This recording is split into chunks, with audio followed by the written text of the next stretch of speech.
Hello, and welcome to Inside Marcy's Mind. Welcome to episode 2. I'm glad you're here. I hope you listened to episode 1 and enjoyed it, and we'll do nothing but grow from here. So, wow, it's hard to believe I'm on episode 2. After doing a podcast for 2 years called Aging Ain't for Sissies, and I implore you to go back and listen to that one as well. It's hard to start this out and say the right thing. So it took me a couple takes, but I think we got it today. And on today's episode, what is on Inside Marcy's Mind? Well, what's inside Marcy's mind this week is tipping. So we'll get to that. We'll talk about it. I'm sure you have feelings about it. I do. And never such strong feelings as I have now. But that will wait, and we will first check in and see what's been going on in my life. So grab that Diet Coke, that coffee, whatever you have, sit back, relax, and I'll clue you in to what's been going on with me. Well, let's see here. It is the week before Mother's Day. And so what have I been up to?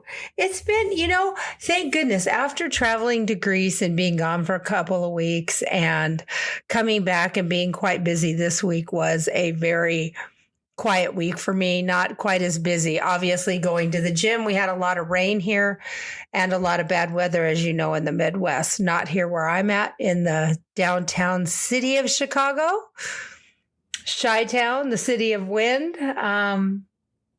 It wasn't here, but we did have a lot of storms come through, and I've always been a weather geek. And when we moved from California to Texas, I loved the weather. I loved having weather.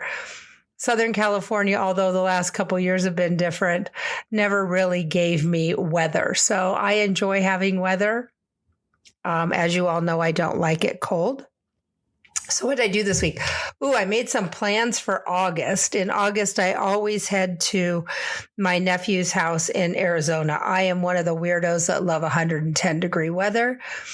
So I've got that planned. And from there, I'm going to drive down to Palm Desert, my other favorite place to be with my best friend. And if you don't know, I have a best friend of over 50 years, and her name is Lynn. And Lynn and I have been friends forever. We know everything about each other. We know our deepest, darkest secrets and our biggest, greatest joys. We know it all. Maybe when we're in Arizona, I can get her to do an interview and we could do a little podcast together. So, yeah. So I got that done. I made that reservation. I don't know about you, but have you noticed the price of rental cars? Like flying is no big deal. Hotel even, well, obviously in the desert, who wants to stay there but me? Got a great timeshare there for a great price in August, but rental cars are insanely expensive. And I think that's ever since COVID. One time I was renting a rental car during COVID. It was the October of COVID when we things settled down. A friend's daughter was getting married in Texas. And I got there and I have heard scold. So I went to go grab my car. Not a single car, no car. I'm in this huge parking garage, no car. And I look over and there's like 3 people standing there. And I go, cars? And they're like, there aren't any. So we're standing in line. And a guy comes up, he goes, okay, this is how this is going to work. I'm going to drive a car up. The first person in line, if you want it, take it. If not, it goes to the second person in line. It was like, let's make a deal for cars. So nonetheless, I'm at the end of this little line and everybody gets their car and he pulls up in a Jeep. And I looked at him and I had to say, do I look like cheap material? He said, no, you don't, which was a compliment. Thank you very much. And he ran and got me another big giant, I don't even know what it was, a giant SUV. Worked great for me. But that was kind of one of the first times I realized during COVID they had sold all their cars.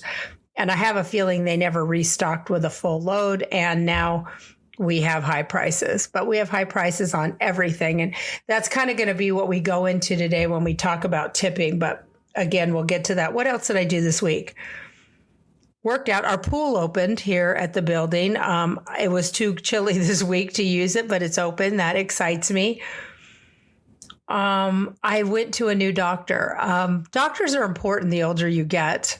So if you're young and you're listening, this may not be important to you, but I moved here 2 years ago and I got established with a doctor and I got established with all the things. Had a lot of medical issues when I first got here. I'm not having them now, but my doctor's office just up and closed down. Totally closed, gone, poof, out. Got a letter saying they're closing like a week before they closed. So I had to establish care with a new doctor. And I don't know about you, but as I've gotten older, I've gotten pickier. So I'm a little picky. And I wanted a woman. And I had to choose a group that was within my insurance. Now, mind you, I pay $1,300 a month for insurance. And it's still just it's HMO. It's ridiculous. Anyhow, I chose a woman doctor and made my appointment, and they said, well, would you like, and my appointment would be in July. And I'm like, okay, well, I've got enough of everything I need. So they said, would you like us to put you on the waiting list? I'm like, well, that'd be great. So I get an email, go on your My Chart, had my My Chart all set up, and you've got a choice for an earlier appointment. So I click on and, oh, yes, it was this week on May, 8th. And at 1 o'clock, perfect, grabbed it. Then I looked at it after I grabbed it, lost my other appointment. It was a man, and it was at a office somewhere else. So I took a deep breath. I was irritated because it took me, you have no idea how many hours to try to get things arranged to begin with. Or maybe you do. Dealing with insurance is not fun. And I thought, you know what? I'm just going to leave it. Maybe this is a God thing. Maybe this is what I'm supposed to be, where I'm supposed to be, who I'm supposed to be with. Those of you that know me from my other podcast know that I have a genetic disorder. So it's really super important that my genetic disorder is that of I can spontaneously burst arteries. I need a doctor. I can't be without one. So I looked at his picture and he looked pretty friendly. And I thought, okay, he is got all the qualifications. And so I drove down, super easy to get to, down Lakeshore Drive, pulled right into the parking lot, very easy parking, no pay parking. Now, let me tell you something. If you live in a city, you know what no pay parking is worth. No, I didn't have to pay for my parking. I didn't have to validate anything. I could pull into a regular parking lot just a little south of the city, not into the scary south of the city, but south of the city.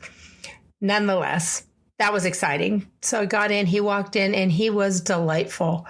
Absolutely adore him, feel very comfortable. He understands my complications and my issues, and he was adorable. And I was so happy. And so now I have established care. I've got my doctor, and that feels really good. So that's kind of what my week was. Tonight, I have an AA meeting that I go to. For those of you that don't know, I've been sober 36 years. That'll be a theme throughout my podcast. My sobriety is extremely important to me. This is Mother's Day coming up. I have 2 children. I have a older child, Kyle, who is a they, them, I believe is becoming a he, which is just fine by me. 31 years old. And I have a son, Alec, 29. He lives in Denver, is a very outdoorsy guy. And Kyle lives in California. Now, it's important for you to know that Kyle has decided to go no contact with her father and I. So again, that may become a theme here and there in our podcast. It's been quite a while now since last September. Well, for me, July. Added my husband to it in September. It's not going to be a great Mother's Day just because of that, but and make it clear that the no contact has nothing to do with Kyle transitioning. I'm totally fine with that. I am an LGBTQ friendly mom, always have been, always will be. It has more to do with Kyle, honestly, than I think it has to do with me. So that is my little nucleus of my life. Craig and I have been married 33 years. Yes, 33. It'll be 34 this December. So again, that's a little bit about me. Right now, we are waiting on my other podcast is available on Apple. Apple is the only platform that this podcast, Inside Marcy's Mind, is not on yet. If you want to get a hold of me, you can just email me at insidemarcysmind@gmail.com, insidemarcysmind@gmail.com. If you are a no contact parent, if you have anything you want to talk about, if you have anything that you want me to talk about on this podcast, please just let me know. Right now, you can find the pod on all platforms except for Apple at this point, but you can find it at my website, insidemarcysmind.com. InsideMarcysMind.com. You can find all the episodes. 1 and 2 will be there. I drop episodes every Monday. And let's get into it. All right. So today, I don't know about you guys, but this whole tipping thing and extra charges and all this stuff that's happening is really bothering me in a lot of ways. It bothers me because I want everybody to be paid a fair wage. I also don't want to be gouged. I don't want to be paying more than I should be paying. I want to tip fairly.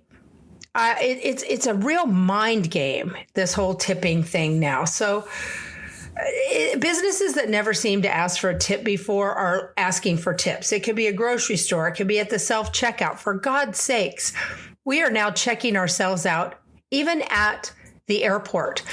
I will tell you, at Chicago O'Hare, you're checking yourself out.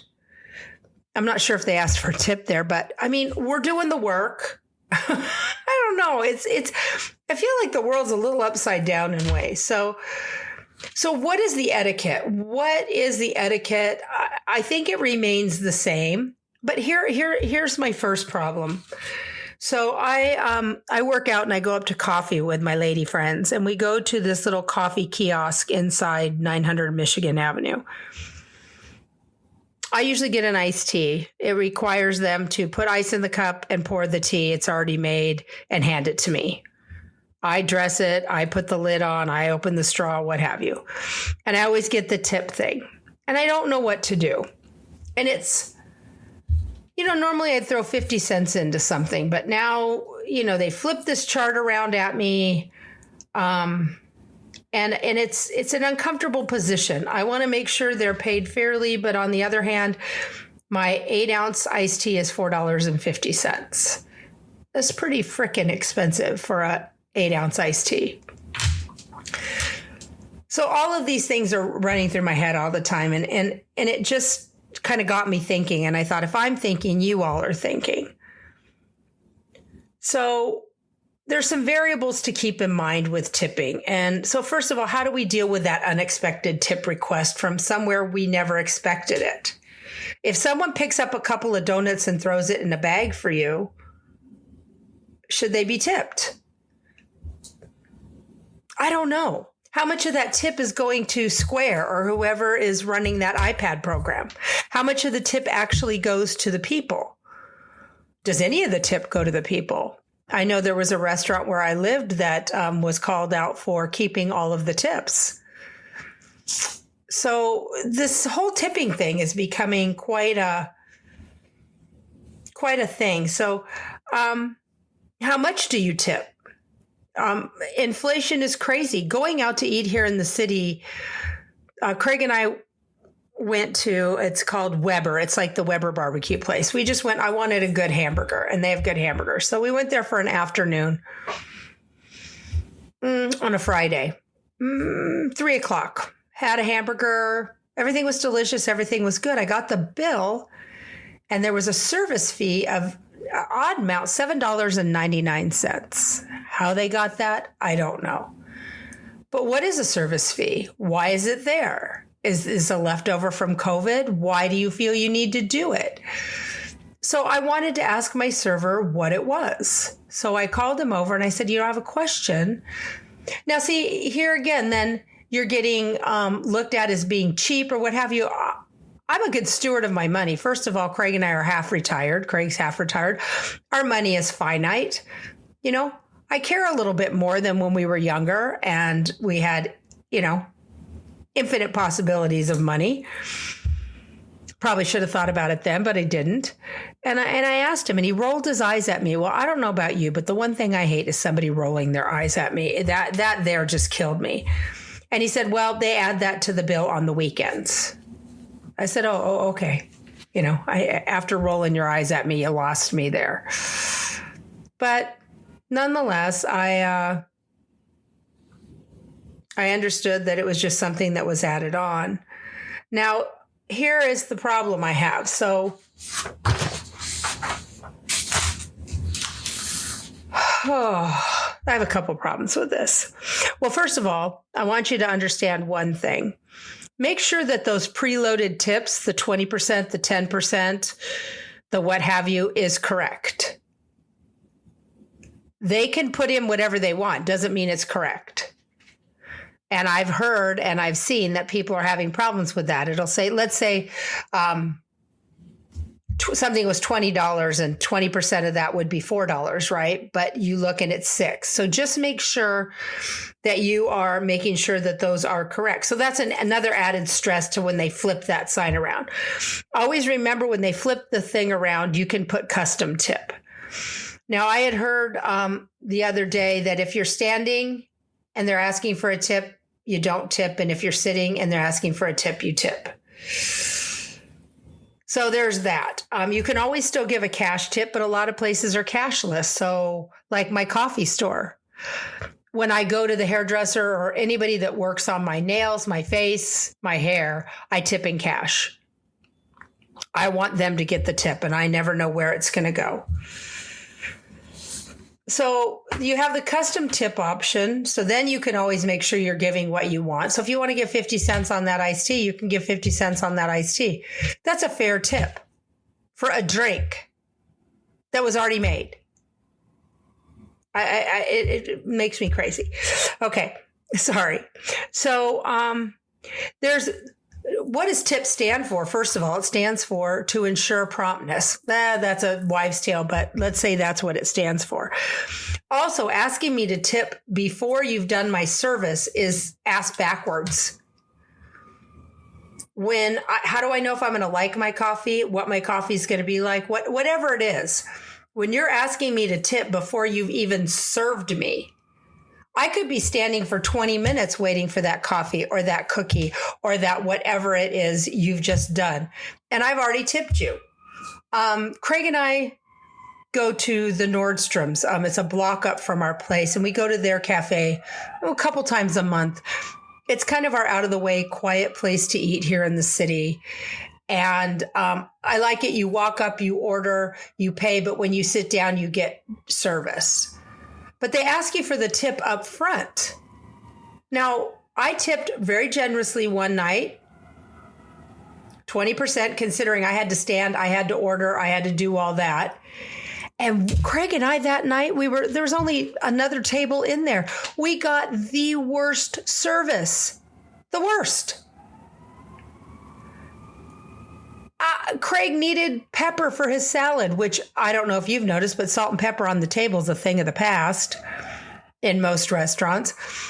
We could not get we finally had to walk up to get, and I've already tipped. Now, see, this is herein lies the problem. So now we've kind of talked about that part, the tipping ahead of time. And from now on, after that, when I go in, I leave a cash tip. I make sure I have cash now in my purse for tips. I didn't used to carry cash around, but I do now for these kind of daily tipping. So the other problem with tipping is we don't know if somebody's being paid a minimum wage or a sub-minimum wage. Did you know about this sub-minimum wage thing? I guess I kind of did, but I really didn't. So let's talk about this. So you could have a minimum wage in your state. So I printed out the states and their minimum wage. Let's just talk about Illinois. Illinois has a $14 hour minimum wage, but sub-minimum, they could be being paid $4 an hour as a server, with tips being what's supposed to bring them up to a living wage. Now that puts a lot of pressure on us as the person leaving the tip. Then the other thing is tip before tax. Now here in Chicago, in the city, this is what I have to go on now. When we eat out, it's a 10.25% tax. We have 10.25 or 10.5% tax here in the city of Chicago. And I said to Craig, I've been tipping on the whole bill. And Craig mentioned that's why he tips, I think, 15% versus the 20%, because he just does it on the whole bill. So it kind of makes up for that. We're going out this Sunday to a Mother's Day brunch at the hotel up the street. Beautiful brunch. We went there last year and I wanted to go again. Again, this is a brunch where you serve yourself. So how do you tip on that? They come, they take your plates. As long as I'm getting my plates taken away and my drinks filled, then definitely be a good tip. But if not, it's going to be reflective in your tip. And, I think reflecting the tip is important on the service. So they're saying that tipping culture has changed over the last few years. They're saying that, COVID, the pandemic, had a lot to do with that. Probably did, but, it's neither here nor there. It's come, it's gone. What are we going to do about it? And technology, having these iPads that they can flip around and have things in there. So then, they're saying if you're looking at your tipping, you should look at do you know what minimum wage is in your state? So here in Illinois, it's $14. California, it's $16. But let me tell you something. Idaho, it's $7.25. Alabama, $7.25. Kansas, Kentucky, Louisiana, Mississippi, all $7.25. When you're in those states, people tip. Yeah, the cost of living is less there, but it's not that less. It's not, $7 in one state, $16 in another. I don't know. And I also don't know why it's up to us to make sure that people have a living wage. Isn't that something that the boss should do? And again, I'm just going to say this, and it could be an unpopular opinion, but my opinions aren't always popular, and you're going to find that on this podcast. You took the job. You took the job. And some people are going to tip good and some people aren't. So if you need a living wage job, then find another job. If you've got a boss that is not paying you a living wage. Again, I know unpopular, but I'm just saying, if people refuse to take the jobs, then there's going to have to be a change. And the only ways change comes is by people refusing to do things. So if you're standing, I guess the rule is if you're standing, don't tip. If you're sitting, tip. And then carry cash and tip in cash after you get your coffee, after you get your service. Tipping before service, I am not doing anymore. I am not doing it anymore. I need to make sure that I get that service. I've been burned one too many times lately.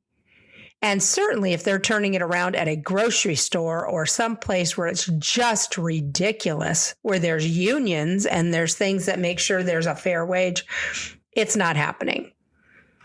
So if you're as irritated with this whole tipping thing, and I'm not irritated to tip, I want to make that clear. I was a hairdresser. I lived by my tips.